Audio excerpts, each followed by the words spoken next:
ভর্তা পছন্দ করে না এমন মানুষের সংখ্যা খুবই কম। কম বেশি সবাই ভর্তা খেতে পছন্দ করি, তবে মাছের ভর্তাটা অনেক বেশি পছন্দ করে সবাই। আসসালামু আলাইকুম। আজকে একটা সাধারণ ভর্তা রেসিপি করে দেখাচ্ছি, কিন্তু এই ভর্তাটা বানানোর পরে আপনি ভাববেন যে এটা অনেক অসাধারণ একটা ভর্তা। আজকে তেলাপিয়া মাছ আর একটা টমেটো দিয়ে এই দারুণ মজার ভর্তা রেসিপিটা করে দেখাবো। চলুন রান্নাতে চলে যাই। প্রথমে আমি এখানে 3 পিসের মতো তেলাপিয়া মাছ নিয়েছি আর 1 চামচ পরিমাণে লবণ আর লেবুর রস দিয়ে দিচ্ছি। এখন মাছগুলোকে ভালো করে কষলে নিব।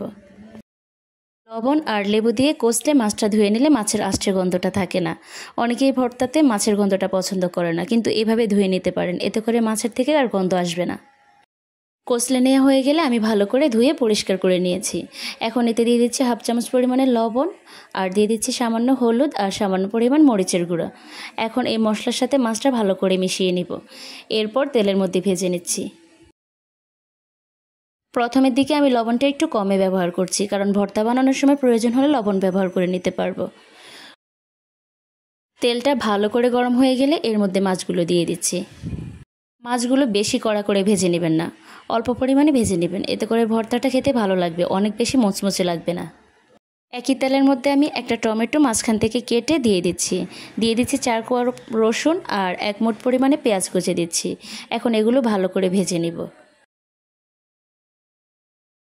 কেউ যদি চায় মাছের ভর্তাতে টমেটো ব্যবহার করবে না, তাহলে তারা স্কিপ করতে পারেন, তবে টমেটোটা দিলে অনেক বেশি ভালো লাগে, টক টক একটা ভাব থাকে। উল্টে পাল্টে দিয়ে টমেটো ভালো করে ভেজে নিয়েছি। টমেটোটা যখন নরম হয়ে আসবে তখন এই পর্যায়ে তুলে নিব। আমি আগে টমেটোগুলো তুলে নিচ্ছি। এরপর এখানে আমি 5 থেকে 6টা শুকনো মরিচ দিয়ে দিয়েছি। এখন পেঁয়াজটা লাল হওয়া পর্যন্ত ভাজবো, আর এর সাথে শুকনো মরিচগুলো ভেজে নেওয়া হয়ে যাবে। পেঁয়াজ আর রসুনটা কিন্তু লাল করেই ভেজে নেবেন, এতে করে ভর্তার টেস্টটা অনেক বেশি ভালো আসবে। আমি এখন পেঁয়াজগুলো তুলে নিচ্ছি, এরপরে মরিচগুলোও তুলে নিয়ে নেব। সব কিছু এখন রেডি, এখন শুধু ভর্তাটা মাখাবো।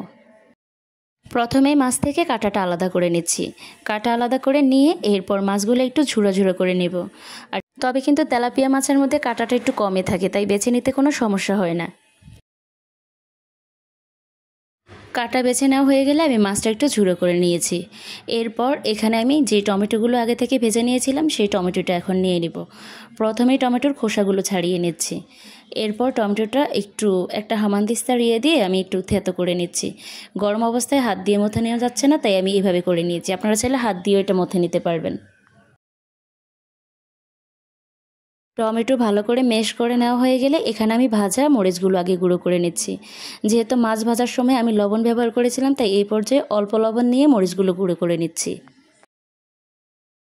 ঝালটা আমি আমার পছন্দ মতো ব্যবহার করেছি। আপনারা যদি ঝাল বেশি পছন্দ করেন তাহলে মরিচের পরিমাণটা বাড়িয়ে দিতে পারেন। এরপর যে ভেজে রেখেছিলাম পেঁয়াজ আর রসুনটা, সেটাই এর সাথে মথে নিচ্ছি। রসুনগুলো একেবারে সিদ্ধ হয়ে গিয়েছে। এখন সবগুলো একসাথে মাখিয়ে নিব।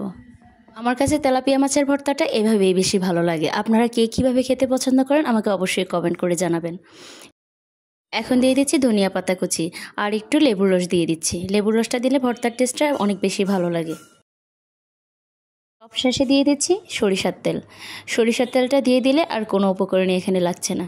এরপর ভালো করে মাখিয়ে নিলেই আমাদের ভর্তাটা রেডি। এইভাবে মাছের ভর্তাটা বানালে অনেক বেশি ভালো লাগে খেতে, দেখতে যেমন লোভনীয়, খেতেও অসাধারণ মজা। এইভাবে ভর্তা বানালে আপনি অনায়াসে 1 প্লেট ভাত এমনিতেই খেয়ে নিতে পারবেন। বাসায় অবশ্যই এভাবে একবার হলেও ট্রাই করবেন। আজকের রেসিপিটা যদি ভালো লেগে থাকে তাহলে অবশ্যই লাইক কমেন্ট শেয়ার করে দিবেন, আর প্লিজ আমার চ্যানেল সাবস্ক্রাইব করে সাথেই থাকবেন। যারা ফেসবুক থেকে দেখছেন অবশ্যই পেজে ফলো দিয়ে রাখবেন। আল্লাহ হাফেজ, আসসালামু আলাইকুম।